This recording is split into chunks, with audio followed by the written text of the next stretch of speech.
नमस्कार दोस्तों, डॉक्टर अंकित पाटीदार। आज हम बात करते हैं फैमिली डायनामिक्स, मतलब मेंटल हेल्थ डिसऑर्डर का कोई पेशेंट है तो फैमिली किस टाइप से उसकी हेल्प कर सकते हैं, उसको कैसे सपोर्ट सपोर्ट प्रदान कर सकते हैं, जिसकी वजह से क्या है कि पेशेंट को ज़्यादा तकलीफ नहीं हो। तो फैमिली डायनामिक्स समझते हैं अपन मेंटल हेल्थ डिसऑर्डर में। तो पॉजिटिव इम्पैक्ट क्या-क्या हो सकता है फैमिली का मेंटल हेल्थ डिसऑर्डर के ऊपर, पेशेंट के ऊपर जो कोई एंग्जायटी, डिप्रेशन या फिर बाइपोलर डिसऑर्डर से ग्रसित है, तो उसको फैमिली मेंबर्स किस टाइप से हेल्प कर सकते हैं, इसके बारे में बात करते हैं। आइए जानते हैं वीडियो के बारे में। सबसे पहला पॉइंट देखें तो इमोशनल सपोर्ट ज़रूरी है, क्योंकि सपोर्टिव फैमिली रहती है तो इमोशनल कंफर्ट अगर पेशेंट को प्रोवाइड करती है तो उससे स्ट्रेस का लेवल कम होता है और एंग्जायटी का लेवल कम होता है। साथ में क्या है कि जो नेगेटिव थॉट्स आते हैं पेशेंट के माइंड में, वो नेगेटिव सेल्फ अटैक पेशेंट करता है, तो उसका क्या है, कॉन्फिडेंस लेवल कम हो जाता है। तो इमोशनल सपोर्ट से क्या होता है कि पेशेंट का कॉन्फिडेंस लेवल बना रहता है, अपनों के बीच में रहता है, तो उसको ज़्यादा फायदा होता है। इसलिए क्या है कि इमोशनल सपोर्ट बनाना ज़रूरी है। पेशेंट को स्टेप बाय स्टेप बातों को समझाना पड़ेगा कि इस बीमारी में ये कंडीशन होती है, इमोशनली अपने को ये चीज़ें नहीं करना, ये चीज़ें नहीं करना है, नेगेटिव सेल्फ अटैक नहीं करना है, बातचीत करना है, अकेले नहीं रहना है, मतलब ये कंडीशंस बनती है इसमें। तो इमोशनल सपोर्ट आप कर सकते हो, जिससे क्या है कि पेशेंट को कंफर्ट मिल सके, उसकी स्ट्रेस, एंग्जायटी जो भी नेगेटिव सिम्पटम्स आते हैं, उनको कंट्रोल कर सकते हैं। सेकंड पार्ट रहता है इसमें सेंस ऑफ बिलोंगिंग का। इसमें ऐसा माना जाता है कि जैसे आप अगर फैमिली मेंबर्स लविंग अगर रिलेशनशिप बनाते हैं पेशेंट के साथ में, तो उसमें क्या है कि पेशेंट का सेल्फ एस्टीम बढ़ता है, ओवरऑल वेलबींग अच्छी होती है, उसका कॉन्फिडेंस लेवल बढ़ा रहता है, और उसको क्या है कि नेगेटिविटी नहीं आती है, और देखा जाए तो मूड चेंजेस बार बार नहीं होते हैं। तो सेंस ऑफ बिलोंगिंग का यही कंसेप्ट है कि पेशेंट को हमेशा ऐसा लगना चाहिए कि वो ठीक है, वो पॉजिटिव है और वो सारी एक्टिविटी एक्यूरेट तरीके से कर रहा है, तो इसमें वो ज़्यादा सपोर्ट होता है। थर्ड थिंग की बात करें तो प्रैक्टिकल हेल्प करना जरूरी है। फैमिली मेंबर्स मतलब पेशेंट को प्रैक्टिकल असिस्टेंट के तौर पर बात कर सकते हैं, जैसे चाइल्ड केयर करना, हाउस होल्ड में जो भी वर्क होता है वो करना। तो उससे क्या है कि स्ट्रेस लेवल कम होता है, बाहर घूमने जाना साथ में फैमिली मेंबर्स के साथ में। तो ये सारी एक्टिविटी रहती है, ये बहुत हेल्प करती है पेशेंट को अपने सिम्टम्स को रिड्यूस करने के लिए। ये हुई थी पॉजिटिव इम्पैक्ट की बात। अब बात करते हैं नेगेटिव इम्पैक्ट क्या-क्या हो सकते हैं अगर कोई पेशेंट है फैमिली के अंदर।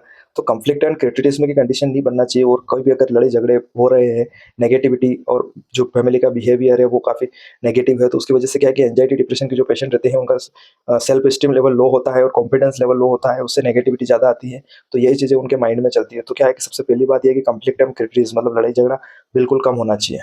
सेकंड थिंग की बात करें तो इमोशनल अब्यूज़ पेशेंट को नहीं करना है, किसी भी हाल में मैनिपुलेट नहीं करना है। किसी भी सिचुएशंस में सीवियर और लॉन्ग लास्टिंग इफेक्ट रहते हैं मेंटल हेल्थ के, पेशेंट को इसमें नेगेटिविटी ज़्यादा होती है, तो इमोशनल अब्यूज़ नहीं करना है, इमोशनली पेशेंट को सपोर्ट करना है। ऐसा होता है कि जैसे थर्ड पॉइंट में अपन बात करें तो लैक ऑफ इमोशनल सपोर्ट की वजह से क्या है कि पेशेंट अनसपोर्टेड हो जाता है, और उसका क्या है कि फैमिली मेंबर्स के ऊपर से ट्रस्ट खत्म हो जाता है, जिसकी वजह से क्या है कि नेगेटिविटी आती है माइंड के अंदर बार बार। क्या है कि लो कॉन्फिडेंस की वजह से सुसाइडल थॉट्स भी उसके माइंड में आने लग जाते हैं। तो सपोर्ट जरूरी है। इमोशनल सपोर्ट करेंगे फैमिली मेंबर्स तो पेशेंट के मैक्सिमम चांसेस बनते हैं कि वो मेंटल डिसऑर्डर से बाहर निकल पाए। फैमिली डायनामिक्स की बात करें तो पेरेंट चाइल्ड रिलेशनशिप में देखा जाए तो ये भी एक बड़ा इम्पैक्ट डालता है मेंटल हेल्थ के ऊपर। अगर पेरेंट्स में कोई प्रॉब्लम है, मेंटल हेल्थ डिसऑर्डर है या चाइल्ड में कोई है, तो रिलेशनशिप को नर्चरिंग करना है, हेल्थी इन्वायरमेंट बनाना है, जो जो चाइल्ड है उनका हेल्थी डेवलपमेंट करना है, नेगेटिव रिलेशनशिप को कम करना है। तो इससे क्या है कि पेरेंट चाइल्ड रिलेशनशिप अच्छा होता है और पेशेंट को ज़्यादा फायदा मिलता है। सेकंड थिंग बात करें इसमें सिबलिंग रिलेशनशिप भी बेटर बनाना जरूरी है। सपोर्टिव रिलेशनशिप होना चाहिए, एक दूसरे को प्रमोट करें, इमोशनल वेलबींग बनाना जरूरी है। उसमें कंफ्लिक्ट रिलेशनशिप में कंट्रीब्यूट करना जरूरी है। स्ट्रेस और एंजाइटी को साथ में रह के कम करना है, एक दूसरे का सपोर्ट करना है, ताकि क्या है कि सारी कंडीशंस को अपन समझ पाए और पेशेंट की हेल्प कर पाए कि ये कंडीशंस ऐसे बनती है तो इससे इस तरीके से इसका समाधान होता है। और साथ में क्या है कि सिबलिंग्स रिलेशनशिप बेटर रहती है तो जो एंजाइटी, डिप्रेशन के जो पेशेंट रहते हैं उनका माइंडसेट पॉजिटिव रहता है, और पॉजिटिव माइंडसेट के से ऐसा होता है कि पेशेंट इमोशनल वेलबींग फील करता है, और जो भी नेगेटिव थॉट्स है वो कम होने लग जाते हैं। फैमिली रोल्स के बारे में बात करें और एक्सपेक्टेशन की बात करें तो अनरियलिस्टिक एक्सपेक्टेशन रहती है। जो पेशेंट रहता है वो क्या है कि बहुत ज़्यादा एक्सपेक्टेशन रहती है फैमिली मेंबर्स से कि फैमिली बारे में मेरे को हेल्प करेंगे, मेरे स्ट्रेस एंजाइटी जो भी डिसऑर्डर चल रहा है उसमें कंट्रीब्यूट करेंगे, जो प्रॉब्लम चल रही है उनका सॉल्यूशन बताएंगे, मेरे साथ रहेंगे। तो क्या है कि फीलिंग बेटर होगी, पॉजिटिव फीलिंग रहेगी, तो उससे क्या है कि उसकी एक्सपेक्टेशन बढ़ेगी कि चलो ठीक है ये फैमिली सपोर्ट है, तो उसकी वजह से क्या है कि मेरे को ज़्यादा प्रॉब्लम फेस नहीं करना पड़ेगी, मैं जल्दी से जल्दी इस प्रॉब्लम से बाहर निकल पाऊंगा। तो इसका सॉल्यूशन इसी तरीके से होना है, क्योंकि एक्सपेक्टेशन सारी पेशेंट की कंप्लीट करना है फैमिली मेंबर्स को, और उसको क्या है कि पॉजिटिव एनवायरनमेंट प्रदान करना।